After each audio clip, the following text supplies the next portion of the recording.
to the matters revealed in the Winnipeg lab documents.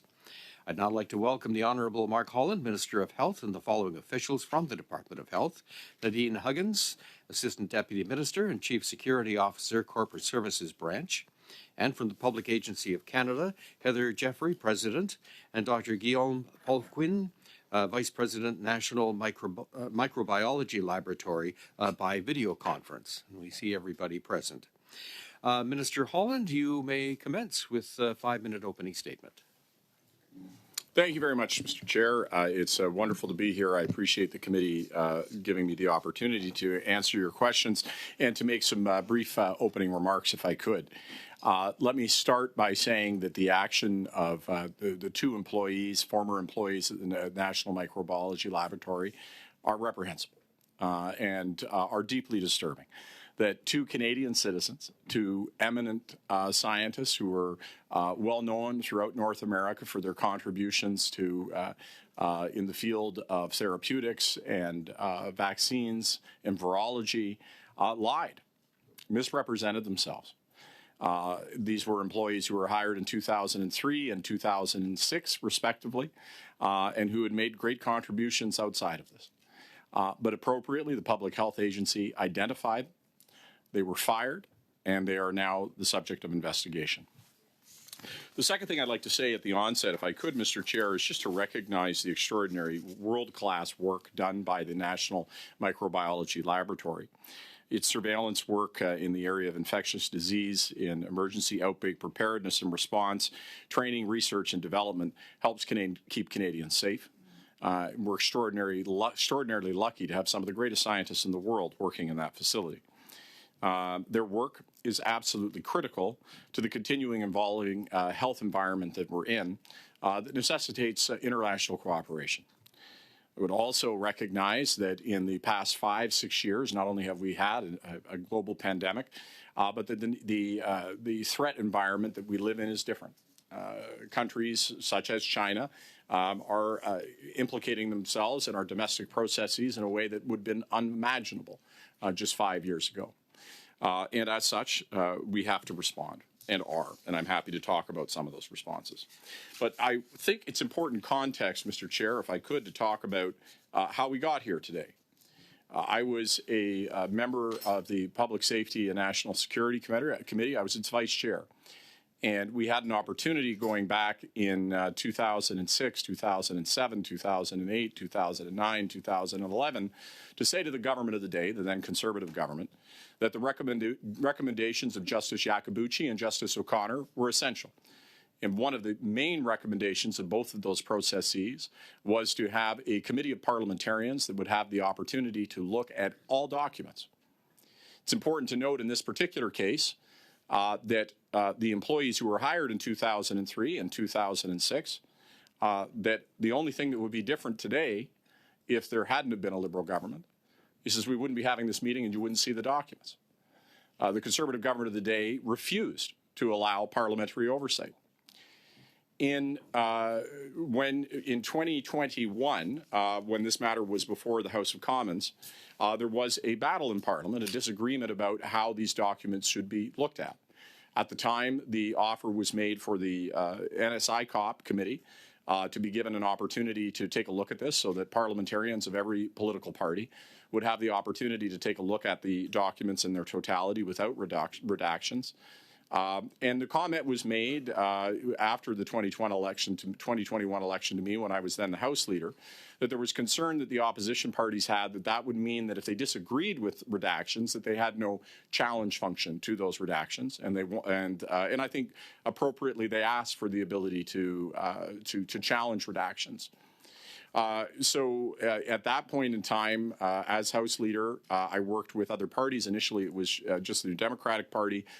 Eventually, many months later, the Conservatives and the Bloc also joined for us to have an ad hoc process of independent arbiters who were able to look at the documents and where redactions, there was disagreement on them, they could make a decision about what should or shouldn't be released. That committee and the independent panel of arbiters appropriately was asked to err on the side of public disclosure and to make sure that maximum public view into the documents would be made available, and that's precisely what occurred. We're not just talking here about national security of these redactions. The Public Health Agency also obviously has to consider confidential employee information. Quite rightfully in this case, the normal protections around confidentiality of employee information was waived, given the serious security breach that these two Canadian citizens engaged in. And that's why we're here today. So with that, Mr. Chairman, I'm pleased to take questions of the committee. I appreciate the opportunity to appear before you today, and I'll turn it back over to you.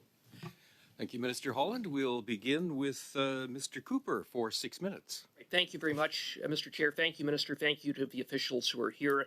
Minister, 3 weeks ago when you appeared before the Health Committee and were asked about the massive national security breach at the Winnipeg lab, you stated that PHAC at all material times acted in, quote-unquote, the highest order, and that with respect to accountability, no one at PHAC will be fired. Do you stand by that? Well, in the first order, these two employees were fired. They were held to account for their actions and for the lies that they told. But I believe, as I stated then, I will state now, that the Public Health Agency acted appropriately throughout that process in responding to those lies and that misinformation. Thank you, and no one else will be fired, correct? I am not aware of anybody else being fired. The people who are responsible for engaging in that activity have been So I want fired. to ask you some questions about decisions that PHAC made surrounding this massive national security failure, and Canadians can judge themselves whether PHAC acted in the highest order, as you stated 3 weeks ago before the Health Committee. First, why in October 2018 did PHAC enter into a material transfer agreement with the Wuhan Institute of Virology to transfer from the Winnipeg lab Ebola and Hepatitis, two of the most deadly pathogens? Why did that happen? Well, in 2018, we were working collaboratively with China on developing therapies and interventions with respect to Ebola. It is a serious global pathogen, and that the efforts at that point in time were to collaborate with China in a partnership to take action with respect to Ebola. Minister, I asked you a question. I'm going to build on it. October 2018 is significant. This material transfer agreement was initiated by none other than Dr. Chu, one of the two scientists. In October 2018, at the time that that material transfer agreement was entered into, PHAC was already aware that Dr. Chu was named on a Chinese patent, which was highly suspicious and had been flagged to CSIS by the head of the Winnipeg lab as a potential national security threat.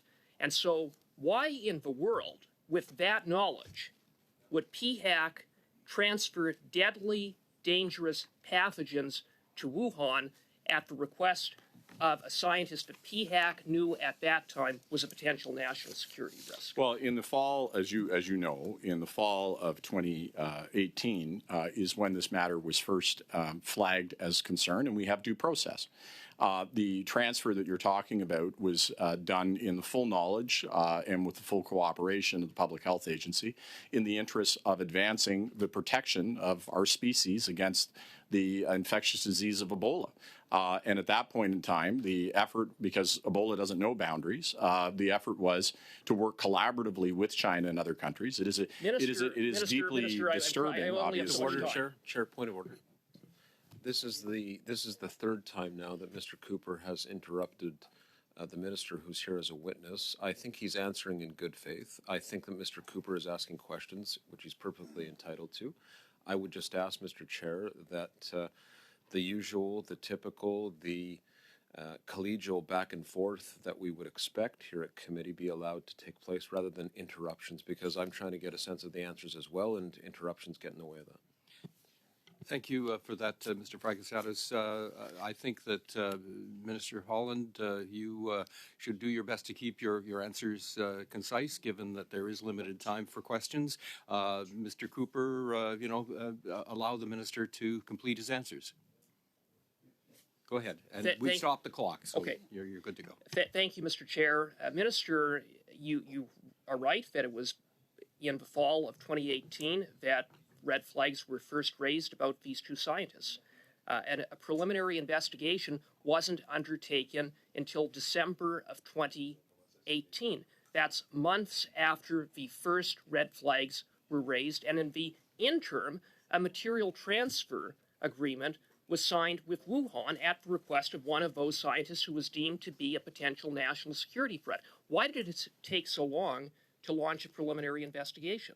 4 months? That's a long time. Yeah, so in this instance, the nature of that patent and the reason why that patent hadn't been disclosed was being investigated, and there is due process. I would say that it is indeed sad for the world that we are no longer able to cooperate closely with countries with respect to deadly pathogens that represent a clear and present threat to the human race. The fact that there are countries that are engaging in activities that would endanger not only our country, but all human beings, is profoundly disturbing. Minister, and then the report, a preliminary fact-finding report, is issued on March 23rd, 2019, that identified that the two scientists had engaged in multiple security and intellectual property breaches, and that they had engaged in unauthorized transfers, including to Wuhan, and had engaged in unauthorized research collaboration with the Beijing regime, including the People's Liberation Army. And what did PHAC do next? PHAC actually then transferred Ebola and Hennepin to Wuhan. Well, you're making a connection between two completely separate things. In the first order, the transferring and working with China at that point in time to try to protect our species from Ebola was something that we were doing earnestly with a belief that China shared our desire to protect human beings from a deadly pathogen. In the second order, when you're talking about the individuals, the scientists who were fired, remember, these were individuals who were hired in 2003 and 2006. They are published throughout North America. They are eminent scientists. They are Canadians. They are Canadian citizens. And not only that, Sir, if I could finish, Mr. Chair, if I could be given a floor to bit, I think it's a key point. But it took another 3.5 months until July 5th, 2019, before the two scientists were finally marched out of the Winnipeg lab. Scientists that by March had been identified as working with the People's Liberation Army. This is Canada's highest security lab. Is that really an instance of PHAC acting on the highest order, as you said? Is that Mark Holland's definition of PHAC acting on the highest order? Mr. Cooper, you are over time, but I will give the minister an opportunity to respond. Due process is incredibly important, Mr. Chairman. These individuals had worked with the Public Health Agency. One was hired in 2003, one was hired in 2006. They were published and renowned across North America for their work in vaccines, virology, and in therapy. They were seen as being leaders in helping to save lives.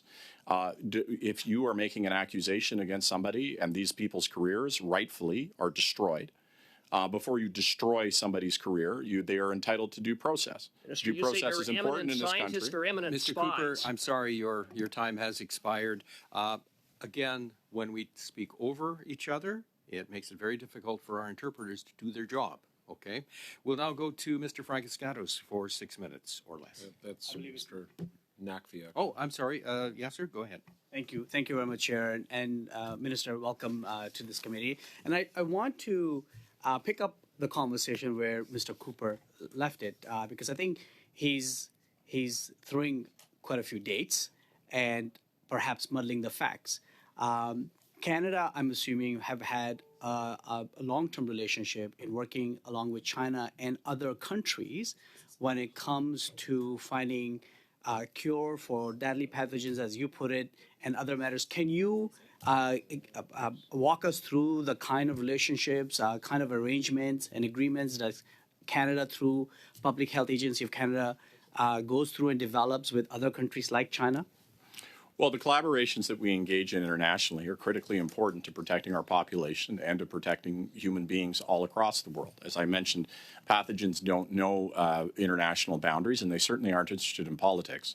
And so the ability to share best practices, science, the latest evidence of what actions we can take, be it in therapies or be it in vaccines, is critically important. And so where new information arises, we want those partnerships. And I think it's deeply tragic, frankly, that the relationship with China deteriorated to such that we can't collaborate on these issues any longer. It is unfathomable that a country would place its interest as a nation ahead of the interests of the health of our species, and that's what we encountered here. And so we're in a very different place than we were 5 years ago, and that's deeply tragic.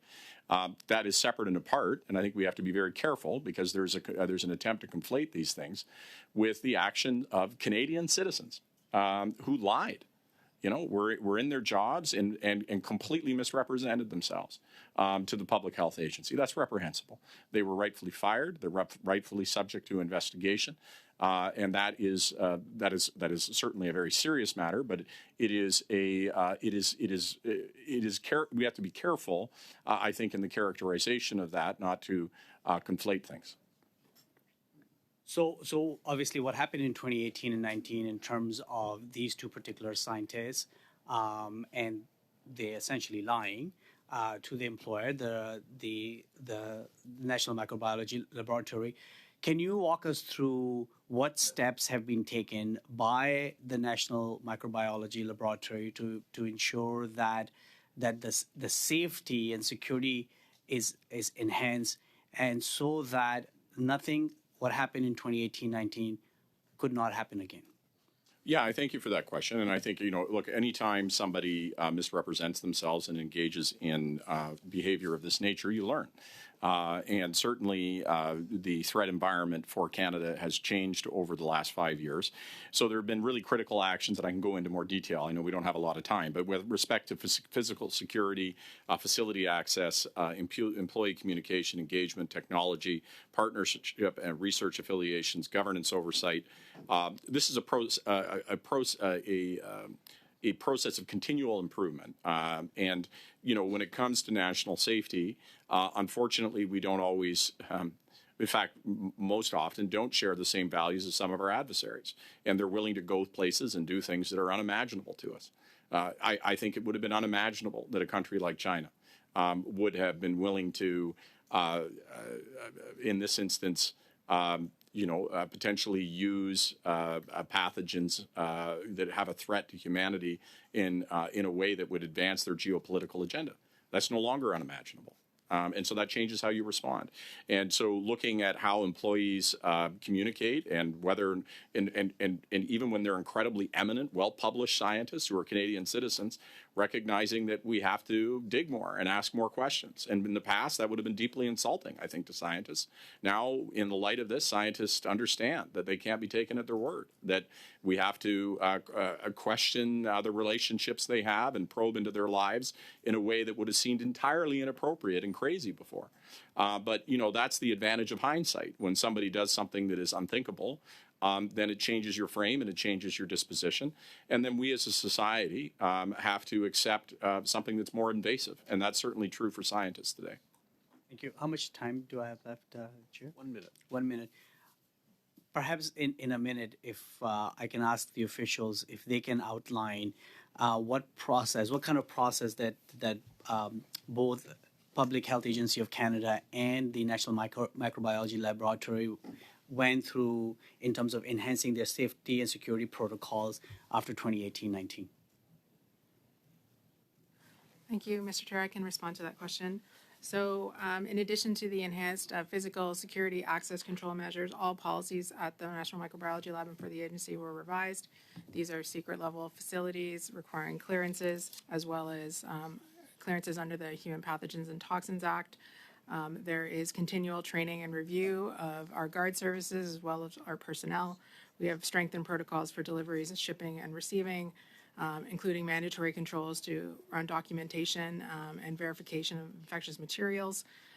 There is requirements for material transfer agreements and collaborative research agreements, enforcement of their use, and comprehensive threat and risk assessments for the physical and IT environments have been undertaken to ensure that all of our security measures are complete and up to date.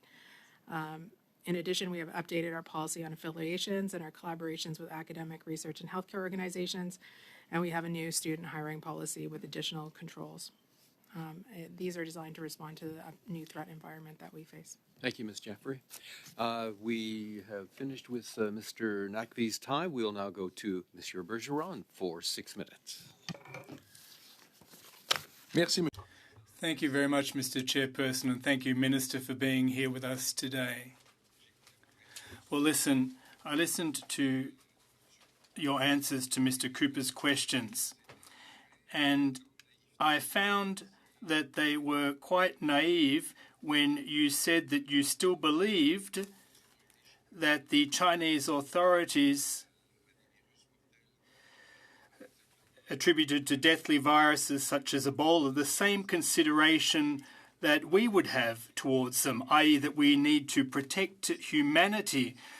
Those remarks strike me as all the more naive, given that in an article of the 29th of February that was published on the Radio-Canada website, you stated that the influence of China on Canada's scientific community was not as well known as it is today. However, in an article published in the Journal de Montréal on the 29th of January 2024, it states that in 2010, CSIS published a report explaining the growth of the economic power of China, its new aggressive behaviour in recruiting foreign officers, which would suggest that the resources were inadequate when it came to intelligence. In other words, for the past 20 years, CSIS has been alerting government authorities to the fact that the People's Republic of China is showing itself to be increasingly aggressive and is intensifying its intelligence gathering activities, particularly when it comes to technological research and advancements from a biomedical standpoint. So why is it that you would claim that Chinese influence was not as well known back then as it is today? Why say that?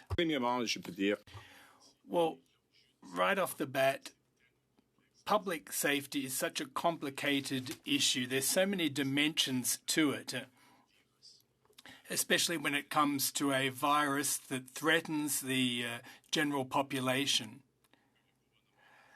Of course, the government is going to do its utmost to protect the public. It's going to try to act collaboratively and look for solutions such that if there are solutions available, well, then those will be used. And that's what we tried to do in the first instance. We tried to work with all scientific communities across the world in a quest for solutions. That was fundamental. If there were to be an incident of tragic proportions in the future, there will be other questions that are raised at that time. What did the government do to protect the public? What did the government do in terms of looking for solutions collaboratively?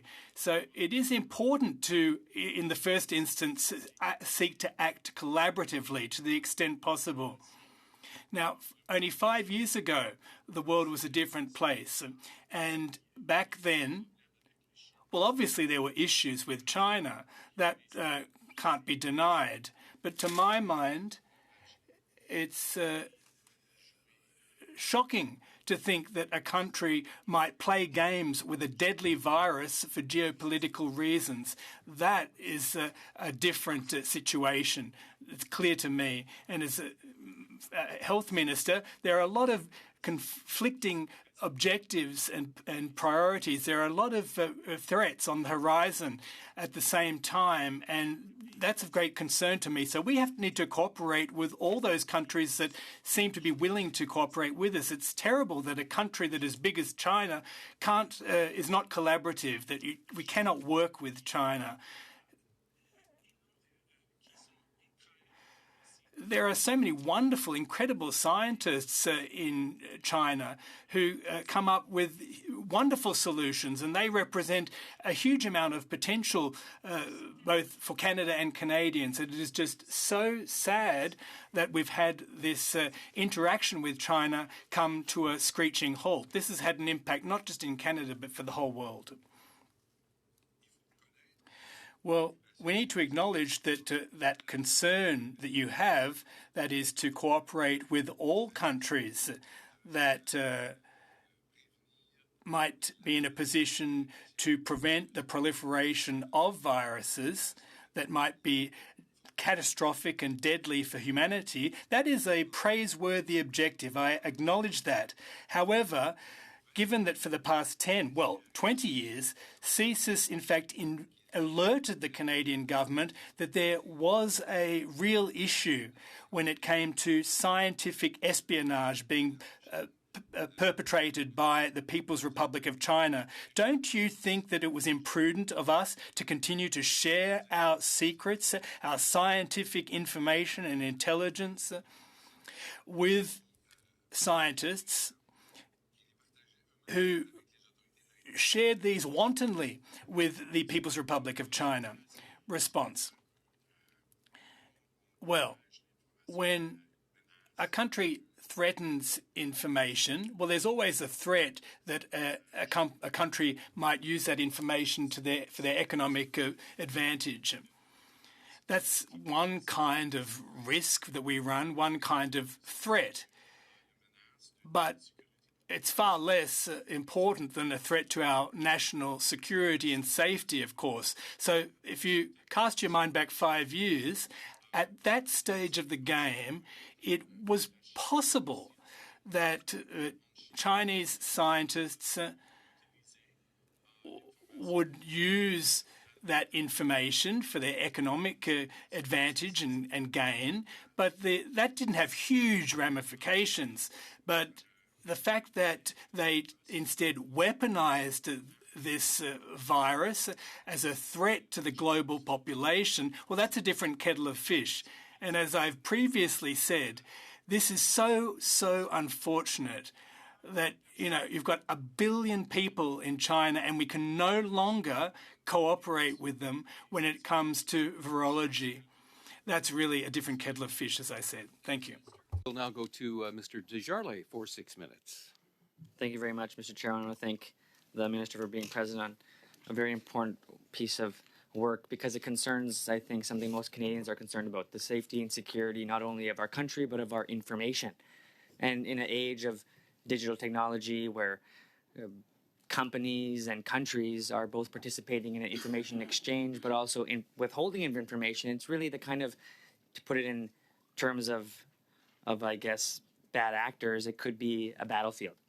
And in this particular instance, I think Canadians are concerned that should we find ourselves on a quote-unquote informational battlefield, that we would be disadvantaged by the reality of the knowledge that is being seen within, I think, this very troubling case. And I think, Minister, you alluded to the fact that it's important that there be accountability. The 2 individuals that, of course, did this are no longer there.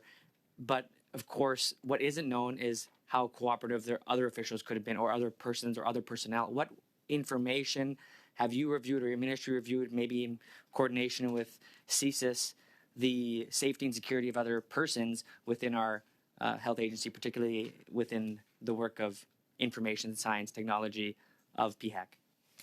Well, I think let's step. Thank you so much for the question. I think if you step back and ask the question, I hope everybody gets an opportunity to visit the National Microbiology Laboratory and meet the scientists who are there, who are on the front lines of really looking at potential nightmare scenarios. I mean, COVID was bad, but it could have been so very much worse. And in so many instances, we're very lucky as a population that we didn't have a pathogen with a much higher mortality rate.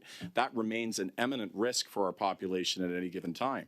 So we charge that the Public Health Agency and the National Microbiology Laboratory with finding solutions to nightmare scenarios, and to cooperate and listen to scientists and engage wherever possible, because God forbid anything ever happens, people are going to ask, what did you do to find an answer? And as I said, when you take 1 billion people off the planet and you no longer can cooperate with hundreds of thousands of scientists who themselves are leading in the area of virology and finding solutions, that is a terribly tragic day for humanity.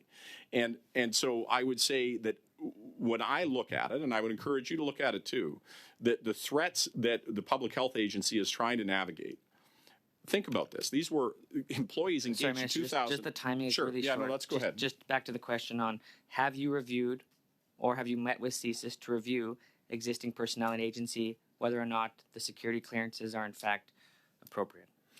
Yeah, I mean, I think that I'm not responsible for that, right? I mean, I think that the Public Health Agency, I would not meet with CSIS. It would be up in terms of security reviews of employees. I would turn over to the officials, to Madam Jeffrey, if I could, because that would be on her side of the fence. Ms. Jeffrey? So I note that in the first instance, this situation came to light in these cases as a result of a security awareness briefing provided by the Canadian Security Intelligence Service in regard to the threats against Canadian research and the potential vulnerability of Canadian scientists to pressure, and that awareness raising continues, regular meetings with our security services and ongoing reviews. And I would note that the RCMP investigation into these cases remains ongoing, as they have said publicly. So that those contacts have been regularized and are constant and ongoing, as is appropriate given the nature of the ongoing evolving risk situation. No, thank you for that. To get to the crux of the issue, I think it's important that PHAC and other agencies within the government have security processes for really important information like this. It is a bit concerning to know that the CSIS was the only agent at this point that identified this information vulnerability prior to PHAC. You know, I believe that Canadians expect an agency that has an immense amount of information, particularly personal information of individuals, that there be some kind of security oversight internal to the ministry. I understand that this, could have largely been prevented, I think, by ways of the recent changes that you've discussed, Minister, publicly. Those changes, of course, could have been made much sooner, I believe, that could have reduced some of the risk that's present to this case. One quick answer. If you could do this whole thing again, would you have released the documents sooner? So no, because the process by which we released the documents was incredibly important. And maybe if I could rest on this moment for a second. National security is not the only issue present here. There's also considerations of protecting employee privacy. And if you're going to waive that, I mean, the people who serve in the public service have the right, as in any job, by the way. I was head of Heart and Stroke. We let people go. And sometimes it was painful because they would have a story of why they were let go that was completely inaccurate. But I wasn't allowed to comment. Right? And the reason I'm not allowed to comment is because employee confidentiality is extremely important. So to waive that is a big deal. And I think when we waive it, I think we have to think through these issues. What I liked about this process was that there was a weakness identified in NSI COP in terms of challenging redactions. And we were able to create a process in the ad hoc committee that allowed those through an independent arbiter to be released with maximum transparency while protecting the partnerships we have with our Five Eye partners to make sure that employee information and national security is protected. And what I think is worth doing. Do you think that's impacted, however, our credibility to our allies in NATO and the Five Eyes, for example? I think that the fact that we were so cautious with dealing with this issue and that we worked through a way of both ensuring transparency and public interest and making sure that we still maintained our commitments to protect I don't know if we did that, processes. though, because it was an information breach, right? Well, there's two different questions. If you're talking about, and maybe I misunderstood your question, I apologize. I thought your question was how we handled the release of the documents. That was the first question. Right. The second question if the second question is, our I think that these were, just think, and I think this is bear thinking about. These were employees who were long-term employees, 2003, 2006. I think that's why it's concerning, though, Minister. Well, it is for me, too. I mean, these are Canadian citizens, but has it impacted our allies? Yeah, I think that we have. Yes, it has, and it has in this way. Yes, I need to intervene because Mr. Desjardins' time has expired. And it's time to go to Mr. Chong for 5 minutes. Thank you, Mr. Chair. The identification of 2 patents registered in China, was that the first red flag that went up about Dr. Chu? That's correct. And can you tell us why Dr. Matthew Gilmore suddenly resigned 8 weeks into a global pandemic in May of 2020, and why Tina Nemianovsky, the president of the Public Health Agency of Canada, suddenly resigned on a Friday afternoon of September 2020? I don't know that I'm in a position to be able to comment on that, Madam Jeffries. I would say that both of those, it's not really appropriate for us to comment, and I think they both reflected they resigned for personal reasons, not Okay, so associated with this issue. Not associated with this issue at all?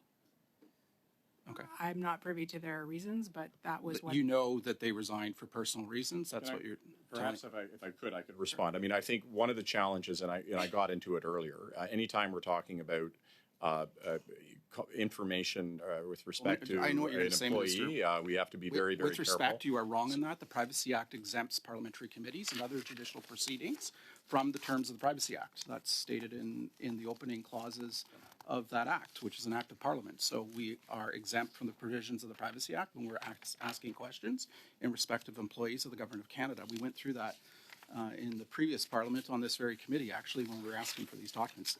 But if you don't know the reasons why they resigned, that's fine. I'm just asking the questions. So I take it that Madam you don't. Jeffrey responded to the fullest extent Okay, that I can thank you. provide her an answer. Thank you. The next question I have is there any collaboration between the National Microbiology Laboratory in Winnipeg and entities in the PRC presently? No. Okay. Are there any scientists working for the Government of Canada that are participating in the 1,000 Talents program? I would refer to Madam Jeffrey to make sure that I'm not. So in this case is the only one that I'm aware of where our scientists are participating in this program, and I'd refer you to our security services for information. This was an undeclared collaboration. That's right, and as you're correct, the Government of Canada stumbled upon it. Has there been a review or a proactive request on part of the management within the Government of Canada to ensure that all government scientists are complying with the policies of the government and declaring their participation in the 1,000 Talents program? Yeah, I mean, look, there had to be, and I think it's deeply unfortunate. You have, again, these are Canadian citizens, longtime employees, well-published, eminent scientists, known well throughout North America, lying to the Public Health Agency. That changed things materially. And so there was so at that point in time, you're now having to ask questions and dig into people's backgrounds in a way that would have been seen as invasive and inappropriate before. Sure. So just to clarify, there is no collaboration presently going on between the National Microbiology Laboratory in Winnipeg and entities and individuals in the People's Republic of China. Is that? That is correct. And I would say, yeah, and I would say just up further to the other point, there's a requirement, and there always has been a requirement to declare any affiliations or outside work. Agreed. And I mean, that's one of the reasons these people were fired. They lied about that. Agreed. Thank you. A question about non-Canadian citizens. The documents that we received revealed that non-Canadian citizens, specifically PRC nationals, were given access to the lab. So my first question is, who in public health, the Department of Health Canada, or in the Public Health Agency of Canada, who is responsible for granting security clearances at the NML in Winnipeg? I'll go to Madam Jeffrey. So the security screening process begins with reliability status checks that are conducted by the security department of the agency, then referred to the RCMP and to the Security Intelligence Service for secret clearances. But CSIS doesn't grant clearance. CSIS and the RCMP and others provide advice, but there is an individual within either Health Canada or PIAC that grants the clearance. Who is that individual? It's granted by the security department of the Public Health Agency. So departmental security officer or some similar titled person. So why did they grant access to PRC nationals for a level 4 lab, which is contrary to government policy? I think that the engagement, and could be correct. Go ahead, Madam Chair. Yeah. I can say that the access of those students was through a research affiliate program with the University of Manitoba, and that those students did not have clearances under the Human Pathogens and Toxin Act, and therefore were not involved in level 3 or level 4 lab work or any of the restricted They required pathogens and toxins. top-level clearance to get into the lab. Mr. Chong, And I'm sorry, your presumably- time has Yes, they expired. required a security Yeah, and just one final quick point on this. It wasn't just students. Very quickly. A senior technician at the Wuhan Institute of Virology, a PRC national, was also granted access to that lab, the NML lab. That was also contained in the documents. Identified as individual number 2 in the documents. So again, somebody in the department, not the 2 scientists in question, because they're not granting security clearance for their own lab. Somebody else in the department granted them security clearance, and my question is, why are they not being held responsible for that gross negligence in protecting our security? Perhaps I can answer at the back of the next question. Subsequently, yes, I think maybe in subsequent answers you can cover that. We'll now go to Ms. Yip for 5 minutes. Thank you for coming tonight. Did you want to answer? I will. So go ahead and ask your question. I can put it at the end. Yeah. All right, sure. Just to be clear, does Canada have bilateral research collaboration with the PRC's scientists? Today, no. Okay. So people have approached me with a number of concerns regarding the security research guidelines and the new named research organization lists. Some Canadian Chinese scientists feel uneasy, targeted, or that their careers could be limited due to having a Chinese name. They are worried about being under a cloud of suspicion. How do you balance national interest of security with the concerns of some in the Chinese community? Well, I thank you very much for that question. I think it's an important one. It's important to distinguish the action of an individual versus making collective statements. And so, in this instance, these were 2 Canadian citizens who engaged in reprehensible actions that are reflective on them and only them. And I think we have to be very careful when we're talking about scientists. Or we're talking about any individual to ascribe anything other than to the people who are responsible for taking those actions.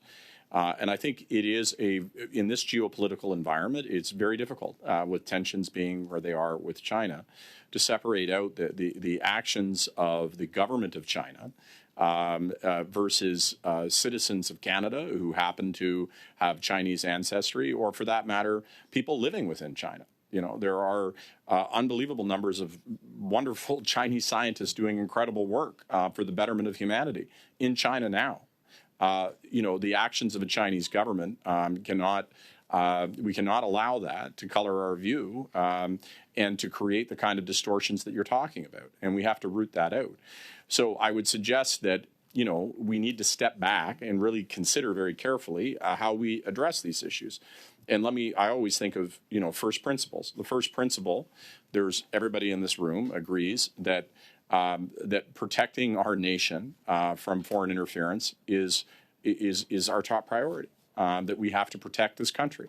Beyond that, we have to protect democracy. That we would secondarily agree that any attack on the scientific community of this country or on the domestic affairs of this country is an attack upon all of us. Every member of Parliament is equally affected by that. And that thirdly, that the actors that are engaging in this are separate and apart from any community. They are either a government actor or individuals who are making these decisions, and we have to not view them in the context of a community. And we have to think very carefully, because we've seen historically when broad characterizations are made and we are not careful with the brush that we paint, then we hurt a lot of very innocent people. And I think we have to be very careful about that. Ms. Jeffrey or Ms. Huggins, do you have any comments that could perhaps reassure Chinese-Canadian scientists? I'd say that this is one of the reasons why it's very important that any allegations or indices are tested through investigation by the appropriate security agencies, and the evidence is collected through all of the means and tools available at their disposal. In this instance, we had individuals that misrepresented themselves. Those that have not done so have nothing to fear from this process, and we need the talents of all of our scientists in Canada. And maybe I could add that, and this is one of the things that's really dangerous here, because what we don't want to have happen is for the National Microbiology Laboratory or anybody who's working in the area of virology or vaccines or therapies to start being afraid of collaborating, right? Like it is the lifeblood of scientific discovery, and that the threats that we face in terms of the potential of new pathogens is extraordinary. And that we need to, wherever possible, work with folks. And so part of the questions looking back 5 years about why you were collaborating and why you were working is because these people are earnestly trying to find solutions that save human beings, right? And it is so sad that, now these lines are having to be drawn and we're losing international partners in that. And so we can't allow further barriers to come of, innocent Canadians who have done nothing wrong, who are leaders in their field, having suspicion cast upon them, having people not collaborate with them, having their research not being listened to. We can't, in our fear of one thing, create a shadow that does incredible damage in another area. And so we have to hold that in our minds as we debate these issues. Thank you, Ms. Yip. That's your time. We'll now go to Monsieur Bergeron for 2.5 minutes. Merci, Monsieur. Thank you, Mr. Chairperson. I'd like to come back to something I mentioned a couple of moments ago when I said, despite what strikes us as apparent, we didn't seem to draw the conclusions that we perhaps should have drawn over the past 20 years vis-à-vis the Chinese and Chinese government, that we perhaps misevaluated the objective facts, if you will, the tangible facts. For example, in the case of Ms. Kwangjo Kyu, a list of research organisations was written up by the Government of Canada, a list with which she was affiliated. However, on that list, there is not, the Wuhan Virology Institute is not there, nor does it state that she applied for the 1,000 Talents program of the People's Republic of Canada. How is it that that crucial information wasn't listed on the list itself, given that she was associated with those organisations and programs? Response. Well, I understand that these people that you've referred to quite simply lied. They misrepresented themselves. It's terrible. It's completely incomprehensible to my mind that a Canadian citizen, such a well-known scientist in North America, would misrepresent both herself and information in that way. Well, if I could just ask a question, Minister, in that regard. When the list for a high security lab like the National Microbiology Lab of Winnipeg was developed, i.e. the list of organisations that researcher was affiliated with, was that a voluntary process or was there a background check or response? No, it's not voluntary. It's mandatory. There's an obligation to clearly disclose all the work that individual is doing and has done. It's an obligation. Well, I understand what you've just said, Minister, but in a sense you're trusting the individual's word, but you don't get the intelligence services to verify that information. Well, things are subject to change.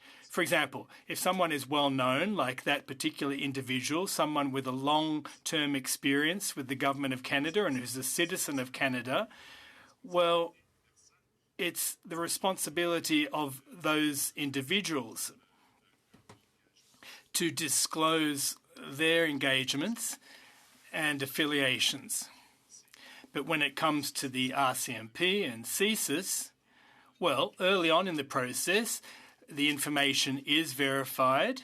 There is security screening, and their relationships are scrutinized. So that is part and parcel of the process. But in that community, particularly at the early stages, it is possible to lie and to create that space to propagate misinformation. And that was the case, unfortunately. We've worked so hard to ensure that all of those doors are closed.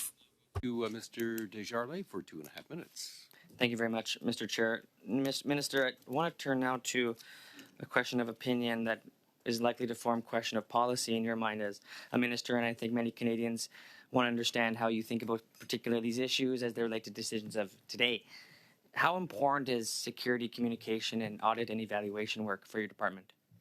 Oh, it was essential. It is essential, and I think that every time a nefarious actor behaves in an unthinkable way, you learn, and that certainly happened here, where the behavior of these two individuals created process improvements to ensure that similar actions couldn't be undertaken in a contemporary context. So you'd say it's very important?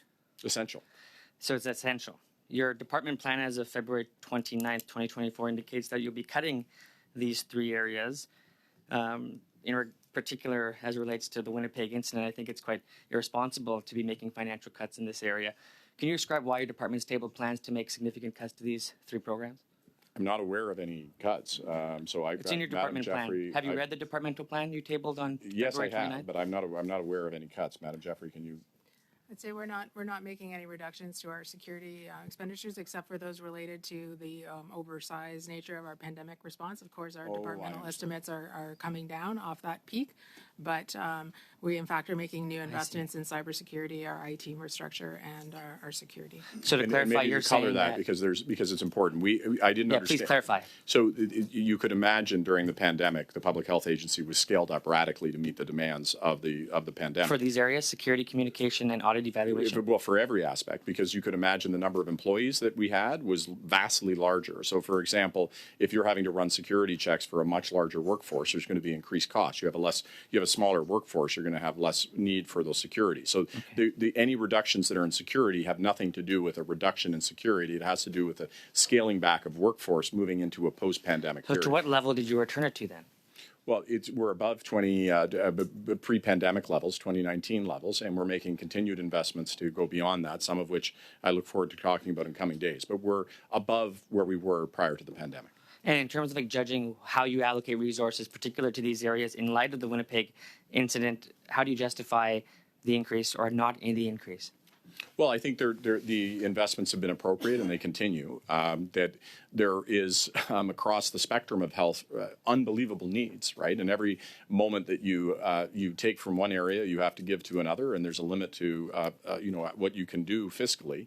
But I would say that the increased investments we've made in security and in protection of our facilities are extremely important, and that we will continue to make the investments needed to. So the cuts are COVID related, though, to summarize. Exactly, yeah.